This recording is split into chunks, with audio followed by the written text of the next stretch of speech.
Yeah, Erica, millions of dollars being announced today to go directly into combating gun violence and the gang activity in this city on the grassroots level. Mayor John Tory talking about how it's needed, but the community leaders have also said it's been needed for a very long time, and they hope that some of this funding is sustainable over the long term. Ask those trying to keep youth off the streets and from getting into trouble about what's needed. Have a youth space that they could drop into, having food to be able to eat, maybe a PlayStation, Xbox to be able to play on, ping pong table, after school programs like basketball, just something to keep them busy. It may sound simple, but it's a first step that's fallen short. 490 shootings in Toronto in 2019 as a result. Now, an injection of $6 million into this year's city budget towards immediate grassroots solutions. We must add significantly as a city to the amount specifically budgeted to keep neighborhoods safe and keep kids away in any way that we can from gangs and gun violence. The anti-violence funding would go towards 10 to 15 new community violence prevention grants, 8 new youth hubs in library branches, another 6 new youth spaces in rec centers, in addition to other programs, totaling the $6 million pledged.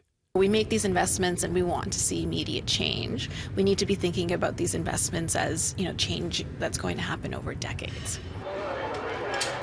In the wake of 2005's Summer of the Gun and Jane Kriba's death on Yonge Street later that year, the Guns and Gangs Task Force was created, along with the Toronto Anti-Violence Intervention Strategy, or TAVIS.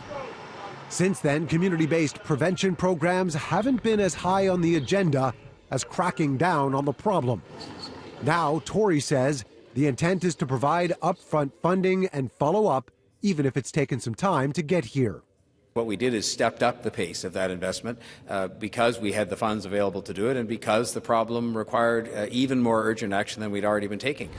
Now a matter of finding solutions by filling the gaps, literally. The after-school gap is immense. Like the hours between, let's say, roughly 4 p.m. up until 9 p.m. is where youth will find themselves usually getting in trouble, trying to find something to do. And if there's a lack of resources, then usually they're vulnerable to, a lot of these issues. Regent Park is one of the neighborhoods that is going to benefit from this new money if it passes through the budget. They've got a new social development plan that they want to implement. It's going to cost $635,000. Mayor John Tory also today emphasizing that the police budget has been increased as well to well over $1 billion.